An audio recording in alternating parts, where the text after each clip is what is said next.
இன்னைக்கு நான் ஸ்கூல் 12வது முடிச்சே 10 வருஷம் ஆகுது. நான் சின்ன பையனா இருக்கும்போது நான் 4வது சம்திங் அப்போ படிக்கிறப்ப வந்து பார்த்தீங்கன்னா, அந்நியன் படம் வந்துச்சு. அந்த அந்நியன் படம் வந்து பார்த்தீங்கன்னா, சியான் விக்ரம் சாருக்கு வந்து பார்த்தீங்கன்னா, ஒரு ஒரு மைல் கல்லு மாரி அந்த படம்.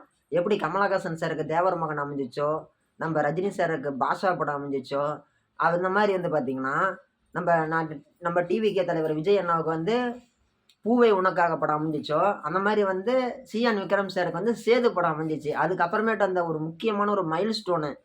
அதுக்கு முன்னாடி வரைக்கும் வந்து பார்த்தீங்கன்னா, கமலஹாசன் அவர்களும், ரஜினிகாந்த் அவர்களும் 3 கேரக்டர்லாம் பண்ணியிருக்கிறாங்க. அப்பா பையன், பேரன்டி இந்த மாரிலாம். ஆனா, இவரு மட்டும் தான் வந்து பார்த்தீங்கன்னா, ஒரே நபர், ஒரே கேரக்டரு, ஒரே ஒரு பர்சனே 3 விதமான மல்டி பர்ப்பஸ் கேரக்டர் மாரி.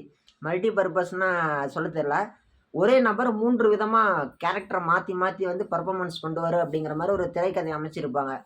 அந்த படம் ஃபர்ஸ்ட்டு பார்க்கும்போது வந்து ஃபர்ஸ்ட்டு கேரக்டர் வந்து நம்ம இதெல்லாம் ஏற்கனவே நெறைய பேர் பார்த்த படம் தான், நம்மளுக்கு தெரிஞ்ச படம் தான். இருந்தாலும் பகிர்ந்துக்கணும்னு ஒரு ஆசை, பேசணும்னு ஒரு ஆசை.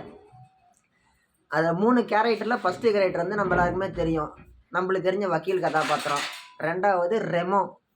3வது சமூகத்தில நடக்கக்கூடிய தவறுகள தட்டி கேட்கக்கூடிய அந்நியன் அப்படிங்கிற கதாபாத்திரம். 2வதா சொன்ன ரெமோ தான் வந்து பார்த்தீங்கன்னா, அவருடைய ஆழ் மனதினுடைய லவ் அதோடைய வெளிப்பாடு தான் வந்து பார்த்தீங்கன்னா, ரெமோ அப்படிங்கக்கூடிய ஒரு கேரக்டரு.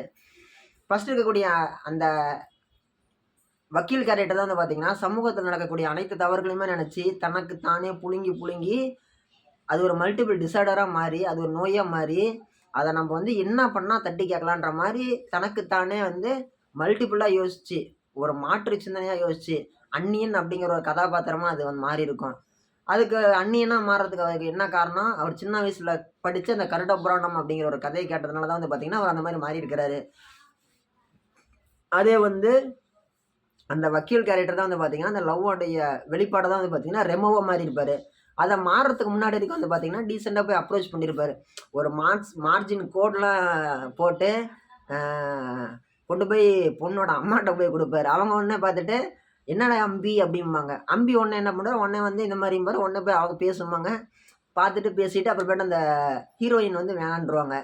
அதுல சோகமாயி அவர் என்ன பண்ணுவாரு, சூசைட் பண்ணிக்கலான்னு சொல்லிட்டு போய் குளத்துக்குள்ள முழுகுவாரு. அதோட வந்து பார்த்தீங்கன்னா, அதுக்கு அப்புறமேட்டு வர சீன்ல தான் வந்து பார்த்தீங்கன்னா, ரெமோ அப்படிங்கக்கூடிய ஒரு கதாபாத்திரம் உருவாகும். இடையில இடையில வந்து பார்த்தீங்கன்னா, நம்மளுடைய அந்நியன் வந்துட்டு வந்துட்டு போவாரு. ஒவ்வொரு கொலை பண்ணும்போது மட்டும் அவர காட்டுவாங்க. அந்நியன் அந்த முடிய இப்படி போட்டு இப்படி ஆட்டிட்டு வருவாரு. நான் சின்ன பையனா இருக்கும்போது இப்படி பயந்துட்டு பார்ப்பேன். வந்துட்டாரு, வந்துட்டாரு அப்படிலாம் பயந்துட்டு பார்ப்போம். அந்த மாரிலாம் இருந்த காலகட்டங்கள்லாம் இருக்குது. அந்த மாரி இருந்த காலகட்டங்கள்லாம் போன வாட்டி தான் வந்து பார்த்தீங்கன்னா, அப்படியே அருமையா ரசிச்சு பார்த்துட்டேன். அந்த ஒரு குறிப்பிட்ட காலங்கள் கழிச்சு, கொஞ்சம் வினா தெரிஞ்ச வாட்டிலாம் சூப்பரா எடுத்துருக்கிறாங்கல்ல. அந்த படம்லாம் இன்னைக்கு எடுத்திருந்தாங்கன்னா எப்படி இருக்கும்? பயங்கரமா இருந்திருக்கும். இந்த பிரகாஷ்ராஜ் அவரு வந்து பார்த்தீங்கன்னா, வில்லனா நடிச்சிருப்பாரு. வில்லனா அப்படின்னா, அவங்களுடைய கூட பொறந்த அண்ணன வந்து கதாபாத்திரத்த வந்து பழி வாங்கியிருப்பாரு. சில்லி சிக்கன் போடுற மாரி அவங்க அண்ணன வந்து பொரிச்சு எடுத்திருப்பாரு, அந்நியன் கேரக்டரு. அதுக்கோசரம் பழி வாங்குறதுக்கோசரம் வந்து வில்லன் பிரகாஷ்ராஜ் வந்து பார்த்தீங்கன்னா, போலீஸா இருக்கிறதுனால வந்து பார்த்தீங்கன்னா, எங்க அண்ணன யாரு கொலை பண்ணாங்களோ, அவைங்கள பழி வாங்கியே தீருவேன். அப்படிங்கிறதுக்கோசரம் கங்கணம் கட்டிட்டு சுத்துவாரு. அவரு கூட வந்து சப்போர்ட்டிங் கேரக்டர விவேக் சார் பண்ணியிருப்பாரு. மறைந்த முன்னாள் நடிகர், சின்ன கலைவாணர் விவேக் அவர்கள் நடிச்சிருப்பாங்க. இவங்களோட காம்போ ரொம்ப சூப்பரா இருக்கும் அந்த படத்துல. ஃபர்ஸ்ட் எடுத்த உடனே ஃபர்ஸ்ட் கொலை என்ன பண்ணுவாரு, ஒரு ஆக்சிடென்ட் ஆன டிரைவர் வந்து ஆக்சிடென்ட் ஆன ஒரு நபர வந்து நிறுத்தாம கார விட்டு நிறுத்தாம ஒரு பணக்கார ஆளு போயிருப்பாரு. அவர வந்து கொலை பண்ணுவாரு. மாட்ட விட்டு கொலை பண்ணுவாரு. அது வந்து முதல் கொலை. 2வது கொலை என்ன பண்ணுவாரு, ஒரு நபர கூட்டிட்டு போயிட்டு, தரமான சாப்பாடு குடுக்கல ரயில்ல. தரமான வந்து ஒரு வசதி எதுவுமே செஞ்சு குடுக்கல அப்படின்னு சொல்லிட்டு, போய் என்ன பண்ணுவாரு, அவர் வந்து சில்லி சிக்கன் பொரிக்கிற மாரி எண்ணெயில போட்டு பொரிப்பாரு. அவரு தான் பிரகாஷ்ராஜ் அவர்களுடைய அண்ணன். அப்படி நடந்துட்டு இருக்கும்போது ஒரு விஷயத்த சொல்லுவாரு. 5 பைசா திருடுனா தப்பா? அப்படின்னு சொல்லி கேட்பாரு. யாருகிட்ட? பிரகாஷ்ராஜ் அவங்க அண்ணங்கிட்ட. கதையில பிரகாஷ்ராஜ் அவங்க அண்ணங்கிட்ட. அவங்க அண்ணன் என்னம்பாரு, 5 பைசா திருடுறது ஒண்ணும் அவ்வளோ பெரிய தப்பு இல்லைங்க அப்படிங்கிற மாரி சொல்லுவாரு. உடனே அந்நியன் கேட்பாரு, 5,00,00,000 பேரு 5,00,00,000 தடவ 5 பைசாவா திருடுனா தப்பா? கொஞ்சம் பெரிய தப்பு மாரி தாங்க தெரியுது. அதான்டா இங்க நடந்துட்டு இருக்குது. அப்படின்னு சொல்லி அந்நியன் கேரக்டர் சொல்லுவாரு. நம்மளுக்கு அப்படிதான் தோணுது நிஜமாலுமே கூட. நம்ப 5,00,00,000 பேர் 5,00,00,000 தடவ 5 பைசாவ திருடுனா அது எவ்வளவு பெரிய அமௌண்ட்ல போய் நிக்கும். ஓகேங்களா? கிட்டத்தட்ட வந்து பார்த்தீங்கன்னா, அதோட மதிப்பு அப்படிங்கிறது கோடிகள்ல போய் நிக்கும்னு தான் நான் சொல்லுவேனே. அந்த அளவுக்கு வந்து அதனுடைய வீரியம் அப்படிங்கிறது அந்த அளவுக்கு சொல்லப்பட்டிருக்குது, கிட்டத்தட்ட அந்த கதையில. இது வந்து எனக்கு ரொம்ப ரொம்ப ஒரு புடிச்ச படம். 2வது கொலை வந்து இத பண்ணிட்டாரா, 3வது கொலை வந்து பார்த்தீங்கன்னா, சொட்ட தலையா ஒருத்தர் இருப்பாரு. அவரு வந்து என்ன பண்ணுவாருன்னா, ஒரு கோர்ட் கேஸ்ல வந்து நம்ப அம்பிய கொலை பண்றதுக்கோசரம் ஆள் அனுப்பி விட்டுருப்பாரு. உடனே என்ன பண்ணுவாரு, அம்பி அந்நியனா மாரி வந்த ஆளுங்கள அடிச்சு போட்டுட்டு, அந்த கான்ட்ராக்டர் ஆள் இருப்பாரு இல்லையா, அந்த ஆள கூட்டிட்டு போயிட்டு, அந்த ரத்தம் உரியிற அட்டைப்பூச்சின்னு சொல்லுவாங்க இல்லையா, அந்த அட்டைப்பூச்சி எடுத்து மேல வுட்டு, அந்த ஆள கொலை பண்ணுவாரு. இது வந்து 3வது கொலை. 3 கொலைய பண்ணோனே, யார்றா இத பண்றா? யார்றா இத பண்றான்னு சொல்லிட்டு எல்லாருமே ரொம்ப பயங்கரமா தொலவுவாங்க. அப்போ ஒரு நாள் திடீர்னு என்ன பண்ணுவாரு, அவரே அனவுன்ஸ் பண்ணுவாரு. நானே வந்து இதுல வெளியில என்னோட தலைய காட்டப் போறேன். நானே வந்து மக்களுக்கு என்னோட முகத்த காட்டப் போறேன்னு சொல்லி ஒரு விஷயத்த வெளியிடுவாரு. உடனே ஒரு மிகப்பெரிய ஒரு ஸ்டேடியம், ஆடிட்டோரியம் நம்மளுக்கு தெரிஞ்ச மாரியே சொல்லாம ஒரு பெரிய கலையரங்கம் இருக்கும். எல்இடி ஸ்க்ரீன்லாம் போட்டிருப்பாங்க. திடீர்னு அதில என்ட்ரி குடுப்பாரு விக்ரம். அந்நியன் கேரக்டரா. ஒரு மிகப்பெரிய ஒரு கருப்பு குல்லாலாம் போட்டுக்கிட்டு, கருப்பு கோட்டா அது என்னமோ சொல்லுவாங்க. அத பயங்கரமான ட்ரெஸ்ஸ போட்டுட்டு, ஒரு பக்கம் வந்து மண்ட ஓடு சாயல்ல மேக்கப்லாம் போட்டுட்டு வந்திருப்பாரு. வந்துட்டு அப்பதான் பேட்டி குடுப்பாரு. இந்த மாரி நடந்துச்சு, அந்த மாரி நடந்துச்சு அப்படின்னு சொல்லிட்டு. கதைக்குள் கதை அப்படிங்கிற மாரி சொல்லுவாரு. நம்ம இந்தியா ஏன் இன்னும் வல்லரசாவாம இருக்குதுன்னு சொல்லி அதுக்கு ஒரு கதை சொல்லுவாரு. நம்மளோட குட்டி குட்டி நாடு சிங்கப்பூரு, துபாயி இந்த நாடுலாம் சொல்லுவாரு. சொல்லிட்டு சொல்லுவாரு, "சிங்கப்பூர் ஏன் இந்த அளவுக்கு இவ்வளோ பெருசா இருக்குது? தெரியலைங்க.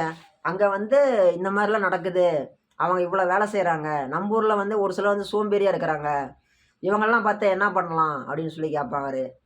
இந்த மாரி இருக்கிறவங்கள கொலை பண்ணலாம் அப்படிங்கும்போது, அப்போ வந்து பார்த்தீங்கன்னா, நம்ம சார்லி சார்லி அவர காட்டுவாங்க. சார்லி அப்படிங்கிற கேரக்டர் வந்து பார்த்தீங்கன்னா, வேலைக்கு போகாம சும்மாவே இருப்பாரு. ஒரு பார்க்ல படுத்து தூங்குவாரு. இவரு போய் கேட்பாரு. யாரு? அந்நியன். "ஏங்க இங்க படுத்து தூங்குறீங்கன்ட்டு?" "கம்முனு இரு நான் வேலையில இருக்கிறேன்பாரு." "என்ன வேலையில இருக்கிறீங்க?" "ரெஸ்ட் எடுத்து டயர்டாயி ரெஸ்ட் எடுத்துட்டு இருக்கிறேன்பாரு." அவர் அந்த படத்துல சொல்லியிருப்பாரு ஒரு சின்ன ஒரு இதுல, வசனத்துல. இன்னைக்கு வரைக்கும் நம்ம ஏதோ ஒரு இடத்துல வந்து பார்த்தீங்கன்னா, யாரோ ஒருத்தர் பயன்படுத்துவோம். "என்னடா பண்ற?" "ரெஸ்ட் எடுத்து டயர்டாயி ரெஸ்ட் எடுத்துட்டு இருக்கிறேன்ப்பா" அப்படின்னு சொல்லி சொல்லுவோம். அந்த மாரி வந்து பார்த்தீங்கன்னா, அத சொல்லியிருப்பாங்க. 2வது இன்னொரு வீட்டு வாடகை அதிகமா வாங்குன ஒரு ஹவுஸ் ஓனரு. அவரு என்ன பண்ணுவாரு, ரொம்பவே கொடும பண்ணி, அடிச்சு நொறுக்கி, "நீ பணம் பணம் தானே அலைஞ்ச, சில்லற காச குடி, பணக்கட்டு, அந்த பேப்பர சாப்பிடுன்னு" சொல்லி சொல்லுவாரு. என்ன பண்ண முடியும்? விக்கிட்டு உள்ளாடி போய் மாட்டிட்டு இருந்தாலும் செத்து போயிருவாரு. இதெல்லாம் காணொளியா புடிச்சு மக்கள்ட்ட காமிச்சிருப்பாரு. இதெல்லாம் உண்மையிலே ரொம்ப அருமையா இருக்கும். உடனே என்ன பண்ணுவாரு, பிரகாஷ்ராஜ் அவர புடிக்கணும்னு பார்ப்பாரு. புடிக்கணும்னு பார்க்கும்போது அவரு எஸ் ஆயிருவாரு. ஐ மீன் தப்பிச்சு போயிருவாரு. தப்பிச்சு போன உடனே இவரு ஏமாற்றம் ஆயிடும். அடுத்த சீன்ல வந்து பார்த்தீங்கன்னா, இவரு என்ன பண்ணுவாரு, தன்னோட ஹீரோயின் ரெமோ என்ன பண்ணுவாரு, ஹீரோயின உஷார் பண்ணிருவாரு. உஷார் பண்ண வாட்டி வந்து பார்த்தீங்கன்னா, ஒரு இடத்துல உட்காந்து பேசிட்டு இருப்பாங்க. அப்போ வந்து ஹீரோயின் சொல்லுவாங்க. என்ன சொல்லுவாங்க, இந்த மாரி வந்து நான் ஒரு வரவு செலவுல வந்து ஒரு பொய் கணக்கு காமிச்சுட்டேன். கவர்மெண்ட்ட ஏமாத்தியாச்சு. நல்லா ரிஜிஸ்ட்ரேஷன்ல இந்த மாரி எனக்கு இவ்வளோ பணம் மிச்சம் இருக்குது. பரவால்ல அப்டிம்பாங்க. நான் எப்படி இருக்கிறேன் பார்த்தியா? நான் எவ்வளோ பெரிய புத்திசாலின்ட்டு. உடனே ரெமோ வந்து பார்த்தீங்கன்னா, தன்னுடைய காதல் அப்படிங்கிற ஒரு விஷயத்தையே தோற்கடிச்சு, சமூகத்தில நடக்கக்கூடிய சீர்கேடுகள தட்டி கேட்கக்கூடிய அந்நியனா மாறிடுவாரு. மாறினோனே ஹீரோயின கொலை பண்ண தொரத்துவாரு. அந்த அம்மா தப்பிச்சு போய் ஒரு கராத்தே கிளாஸ்ல போய் பூந்துக்கும். உடனே இவரு போய் அங்க இருக்கிற அனைத்து கராத்தா மாஸ்டரையும் அடிச்சு நொறுக்குற மாரி ஒரு விஷயத்த காமிச்சிருப்பாங்க.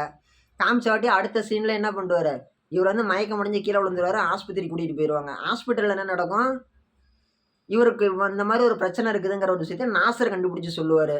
இதெல்லாம் வந்து பார்த்தீங்கன்னா, ரெக்கார்ட் பண்ணியிருப்பாங்க. அப்புறமேட்டு வந்து பார்த்தீங்கன்னா, இதுதான் ஒரு மிகப்பெரிய எவிடன்ஸா இருக்கும். கோர்ட்ல போய் இவங்க சமர்ப்பிச்சு இவங்க வெளில வரதுக்கு. இதுதான் வந்து பார்த்தீங்கன்னா, அந்த கதையில ரொம்ப ஒரு முக்கியமான விஷயம். இதுல வந்து பார்த்தீங்கன்னா, ரெமோ வந்து பார்த்தீங்கன்னா, ஹீரோயின கல்யாணம் பண்ணிக்க போவாரு. அப்ப என்ன பண்ணுவாங்க, ஹீரோயினு ரெமோவுக்கு அம்பி மாரியே கெட்டப் போட்டுவிட்டு, "நான் அம்பிய தான் விரும்புறேன்" அப்படின்ற மாரி சொல்லியிருப்பாங்க. ஸோ, அந்த ஒரு விஷயம் அப்படிங்கிறது அப்படியே மாறிடும். இந்த மாரி வந்து ரொம்ப ஒரு அருமையான முறையில கதைய கொண்டு போயிருப்பாங்க. அந்நியன் பார்ட் 2 வந்தாலும் நான் பார்ப்பேன் தான். 3 வந்தாலும் பார்ப்பேன் தான். 4 வந்தாலும் நான் பார்ப்பேன் தான்.